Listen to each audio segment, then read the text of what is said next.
하나님의 크신 사랑을 통해 하나님의 구원의 백성이 되어 살아가게 됨을 감사드립니다.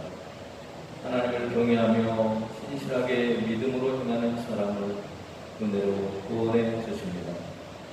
라합은 성벽 위에 있는 자신의 집 창문을 통해 줄을 달아 내리는 방법으로 정탐꾼들을 부피시키면서 그들과 언약을 맺습니다.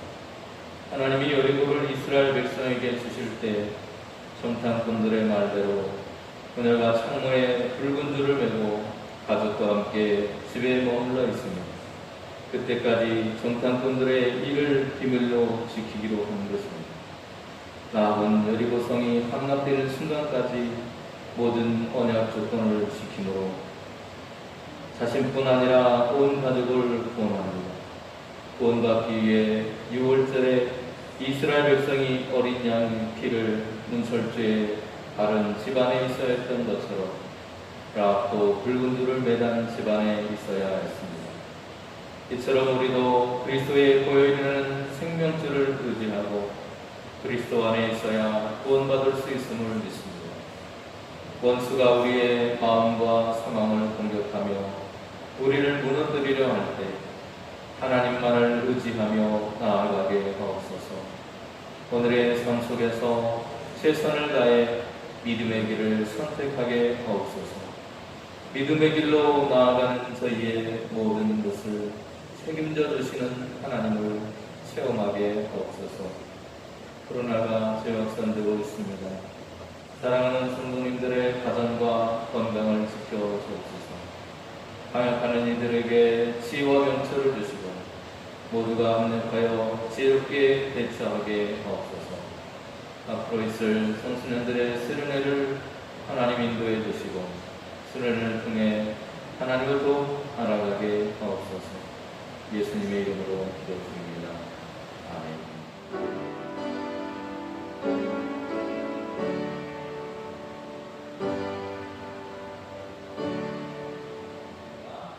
근심하게 한 자가 있었을지라도 나를 근심하게 한 것이 아니요 어느 정도 너희 모두를 근심하게 한 것이니 어느 정도로 하면 내가 너무 지나치게 말하지 아니하려 함이라.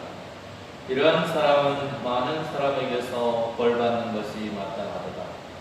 그런즉 너희는 차라리 그를 용서하고 위로할 것이니 그가 너무 많은 근심에 잠길까 두려워하더라.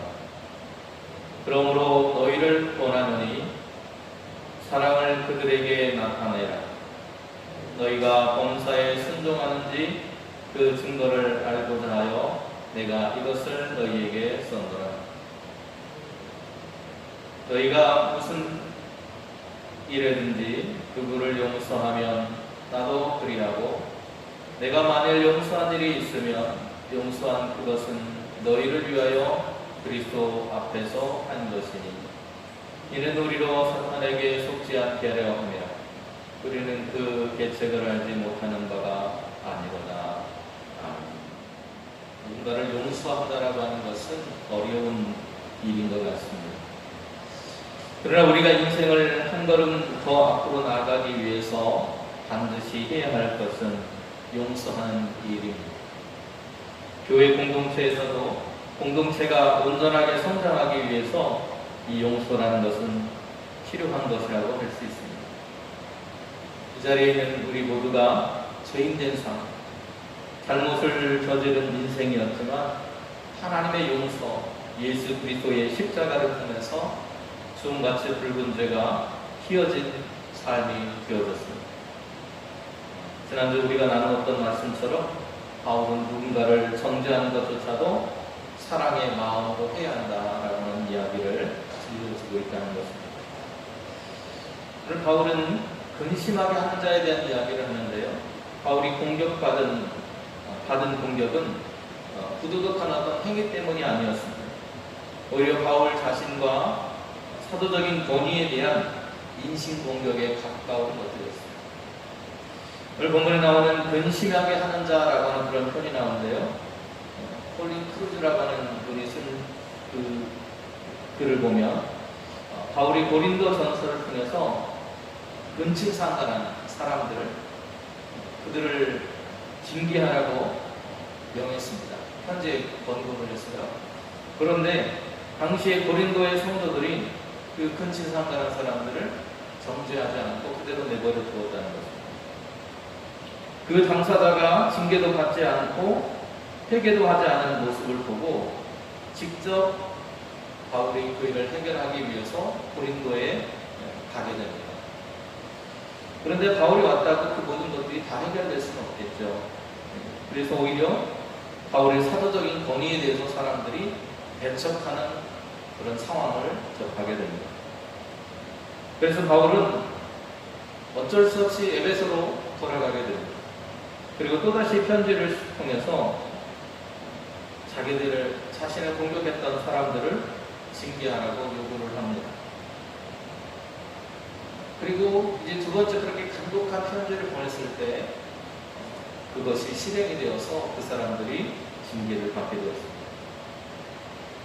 또 다른 것은 지난주에 말씀드렸던 것처럼 바울이 반복적인 그런 여행 계획을 변동했다고 말씀을 드렸는데, 그래서 사람들이 바울에 대해서 변덕쟁이, 믿을 수 없는 사람이라는 소문이 퍼지면서 바울을 근심하는 그런 마음을 갖게 되고, 그런 소문을 퍼뜨리고 어렵게 했던 사람들이 바로 바울을 근심하게 했던 사람이라고 말할 수 있을 것입니다.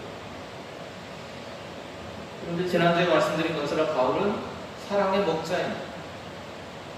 자신을 대적한 사람들에 대한 그 태도에 있어서도 이러한 사랑의 목자라고 하는 것이 드러나게 되는데, 바울은 자신을 대적했던 사람들을 그대로 방치하지 말고 용서하고 회복시켜줘야 된다고 고린도 교인들에게 말하고 있습니다. 전에 자신을 근심하게 한 사람은 바울 자신뿐만이 아니고 고린도에 있는 성도 여러분 모두에게 근심하게 한 것이라고 하는 것을 우리는 알아야 됩니다. 그럼에도 불구하고 이러한 사람이 많은 사람에게 벌받는 것이 좋다는 거예요. 여러분, 어떤 사람이 사회에서 낙인이 찍히거나 사람들에게 이 사람은 잘못한 것이 있다고 하면 요즘은 어떻습니까? 그 사람이 완전히 세상에서 고립되어 있습니다.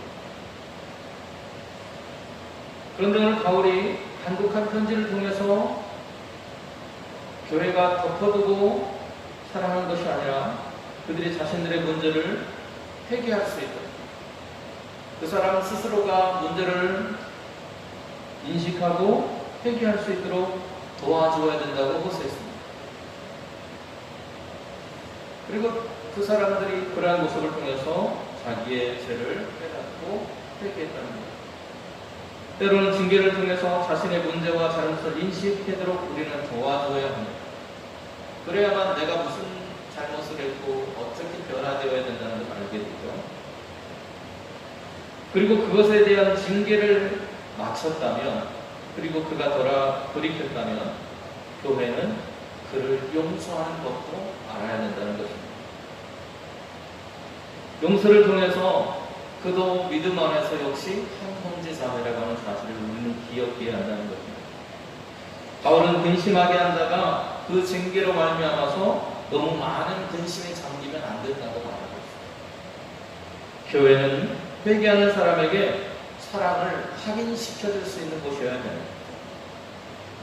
그래서 오늘 바울은 그런즉 너희는 차라리 그를 용서하고 위로할 것이니 그가 너무 많은 근심에 잠길까 두려워하노라.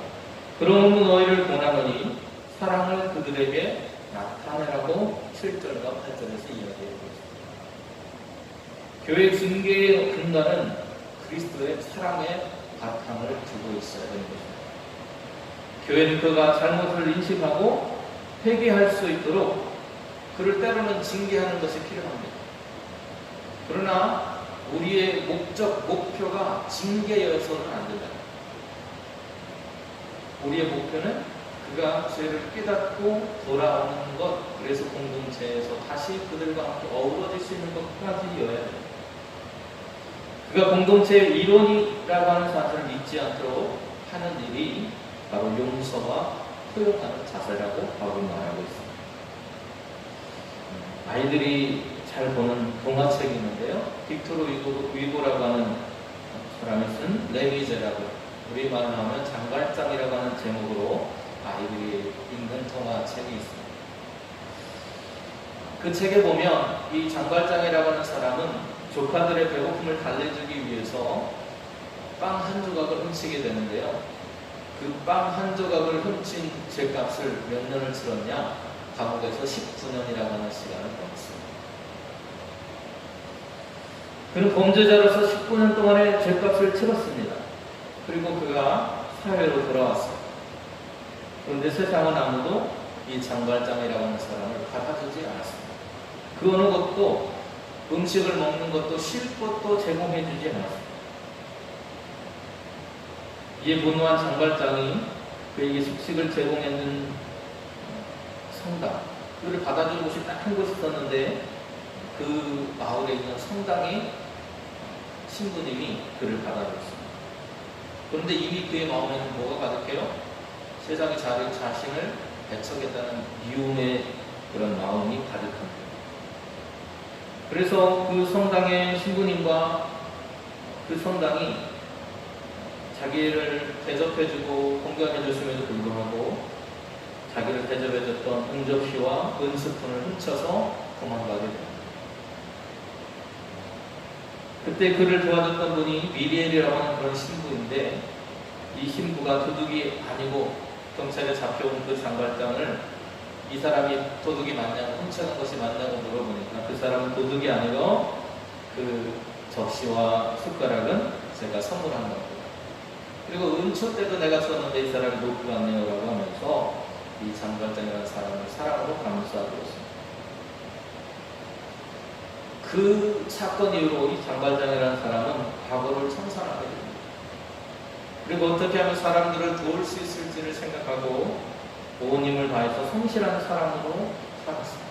그리고 시장으로서 역할도 했었고 여러 가지 일들을 했지만 결국에 여러 가지 그런 사정이 있어서 그것을 떠날 수밖에 없었지만 끝내 그는 자신의 삶을 돌이켜서 새로운 인생, 사람들을 돕는 삶을 살다가 인생을 마감한다는 얘기입니다.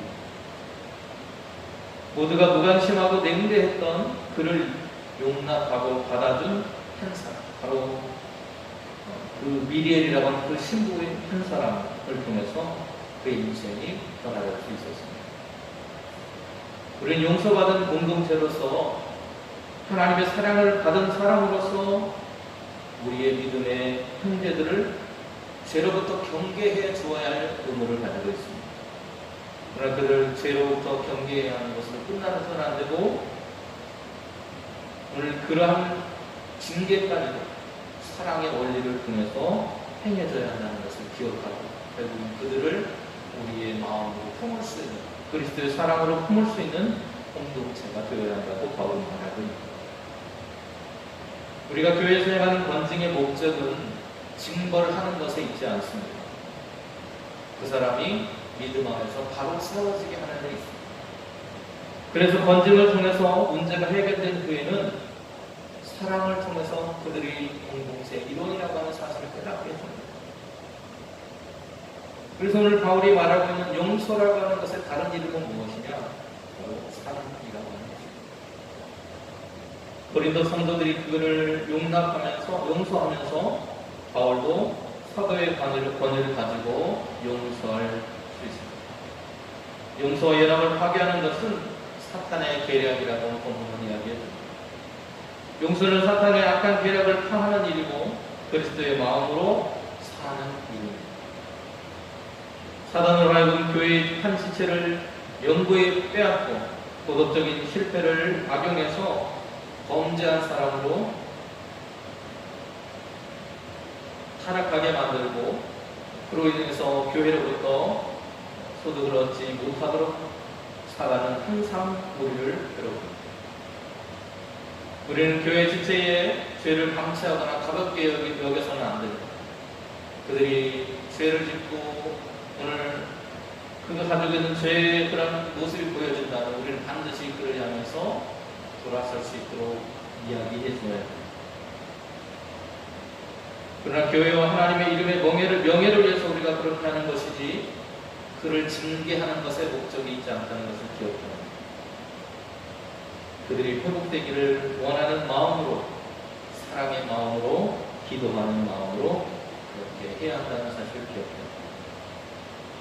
그들을 회복하는 것, 그것이 하나님이 원하시는 것이고 바울이 진정으로 그를 징계했던 목적이라고 오늘 밝히고 있는 것. 그들에게 화해를 전하고 실천해야 합니다. 우리에게 잘못한 사람들을 징계하는 것을 우리는 만족하고 기뻐하는 것이 아니라 그들이 회개하도록 도와주고, 그리고 그들이 역시도 그리스도 안에서 하나의 공동체라고 하는 사실을, 그리고 사랑받기에 합당한 사람이라고 하는 것을 그들로 하여금 깨닫게 해주어야 합니다. 교회 공동체가 그들을 사랑하고 있다는 것을 느끼도록 도와줘야 할 것입니다. 이런 모습을 통해서 진정으로 하나님이 원하시는 교회 공동체, 사랑으로 충만한 공동체로 거듭나는 교회가 될 수 있기를 주님의 이름으로 축원합니다. 하나님, 우리는 때로 다툼이 일어나고 또 잘못한 사람을 징계할 수밖에 없는 상황들이 이르게 될 때가 있습니다. 그러나 그러한 것들조차도 미움이나 질투나 징계가 목적이 되어서가 아니라 그가 그리스도 안에서 한 현대요 사매이기에 회복되어 돌이켜 함께 하나님을 섬기는 믿음의 동역자가 될 수 있기를 소망하는 마음에서 이루어져야 함을 오늘도 다시 한번 깨닫게 됩니다. 저희들도 역시 용서받은 죄인으로서 하나님 앞에 함께 믿음의 여정을 달려가는 믿음의 동역자들, 믿음의 형제들을 서로 용서하고 용납하며 사랑을 나누는 아름다운 공동체, 진정한 교회가 될 수 있도록 하나님 우리의 걸음을 인도하여 주시옵소서. 예수님의 이름으로 기도드립니다. 아멘.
하늘에 계신 우리 아버지여, 우리 복을 기억임을 받으시옵니다. 나라가 임하옵시며 이시 하늘에서 이룬 것 같이 땅에서 이루어옵시다. 오늘날 우리에게 일용할 양식을 주시옵고 우리가 우리에게 죄 지은 자를 사하여 준 것 같이 우리 죄를 사하여 주시옵고 우리를 시험에 들게 하지 마시옵고 강하게 해서 구하시옵소서. 우리의 나라와 권세와 영광이 아버지 영원히 있사옵나이다.